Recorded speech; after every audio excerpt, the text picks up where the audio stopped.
दिवा विझल्यानंतर वाती फेकताय तर थांबा, नाहीतर गंभीर परिणामांना सामोरं जावं लागू शकतं. मग आता जळलेल्या वातीचं करायचं तरी काय, हेही जाणून घेऊयात. यासोबतच घरामध्ये गुगल्स, उदबत्ती आणि कापूर जाळण्याची योग्य पद्धत कोणती याबद्दल समजून घेऊयात. चला तर मग सुरुवात करूया, पण त्याआधी चॅनलला सबस्क्राईब नक्की करा.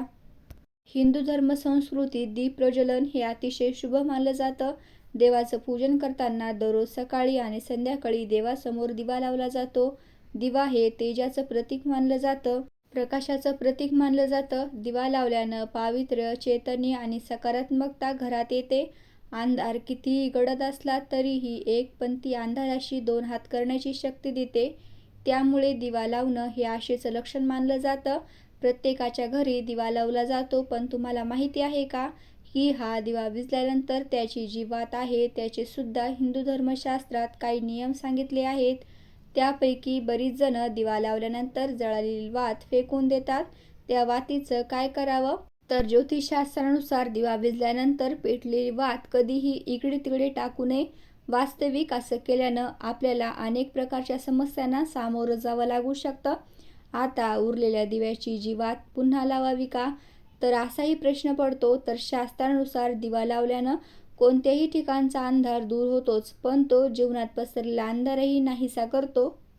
दिवा लावताना जितके फायदे आणि सकारात्मक परिणाम मानले जातात, तितकेच नकारात्मक परिणाम दिवा विझतानाही विचारात घेतले जातात. आता या जळलेल्या वातीचं करायचं तर काय? शिल्लक राहिलेली वात पुन्हा वापरू नये. दिवा स्वच्छ धुवून दुसरी वात लावावी. पुन्हा तीच वात लावू नये. ज्योतिषशास्त्रानुसार दिव्यात वात उरली असेल तर ती कपड्यात बांधून ठेवावी.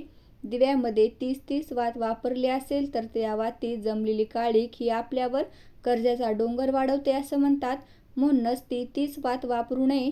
त्याचबरोबर सर्व वाती गोळा झाल्यानंतर त्या एका कपड्यात बांधून निर्माल्यात टाकावे. रिकाम्या जागी एक खड्डा खोदून त्यामध्ये या वाती पुरल्या जाऊ शकतात. मात्र दिव्याची वात कोणाच्याही पायाखाली येऊ नये याची काळजी घ्यावी. शिवाय या वाती नदी नाल्यात फेकू नये असं सांगितलं जातं.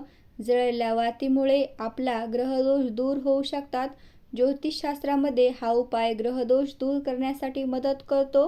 उरलेली जळलेली वात कधीही कचऱ्यात टाकू नये. नवरात्र किंवा विशेष अनुष्ठानाच्या वेळी 24 तास दिवा तेवत ठेवतो असे संकल्प केले जातात. आपल्या घरामध्ये सुद्धा अखंड दीप जळत असतो. दिवाळीमध्ये अनेक दिवे लावले जातात, त्यामधल्या वातीसुद्धा अनेकदा फेकून दिल्या जातात. तर असं चुकूनही करू नये. त्याचबरोबर दररोज सकाळी आणि संध्याकाळी देवाची सेवा करतो, पूजा करतो. घरी पूजा आणि संध्याकाळच्या आरतीच्या वेळी अनेक जण दररोज कापूर, धूप आणि गुगल्स जाळतात. पूजेच्या वेळी देवासमोर अगरबत्ती आणि कापूर लावल्यानं घर शुद्ध होतं आणि घरात सकारात्मक ऊर्जा येते. मात्र ते जाळण्याचीही एक विशिष्ट पद्धत आहे. आता कापूर जाळण्याची योग्य मार्ग कोणता? तर आरतीच्या वेळी घरात अनेकदा कापूर जाळला जातो. बरेच जण मडक्यावर कापूर जाळतात किंवा अनेक जण अशीही आहेत जी जळत्या दिव्यावर कापूर ठेवतात. मात्र हा योग्य मार्ग मानला जात नाही. कापूर नेहमी वेगळ्या पितळी भांड्यावर ठेवूनच प्रज्वलित करावा आणि कापुराने देवाची आरती करावी. यावेळी कापुराची आरती किंवा कर्पूर मंत्र म्हणावा. त्याचबरोबर धूप जाळण्याचे योग्य नियम आहेत. बाजारात 2 प्रकारचे धूप असतात. एक कांडी कोणाच्या आकाराचा आणि दुसरं हवन सामग्रीच्या रूपात धूप मिळतो. धूप कांडी लावल्यानंतर ते नेहमी मातीच्या किंवा पितळच्या भांड्यातच ठेवावे. त्याचबरोबर शेणाच्या गवऱ्या किंवा आंबा, पलाश, बेल यांच्या लाकडात नेहमी हवन सामग्रीचा धूप जाळावा. मात्र ही संपूर्ण हवन सामग्री आगीत टाकल्यापूर्वी अग्नीची पूजा करावी, नंतरच देवाला धूप अर्पण करावा. अशाच माहितीपूर्ण व्हिडिओज पाहण्यासाठी चॅनलला लाईक, शेअर आणि सबस्क्राईब जरूर करा.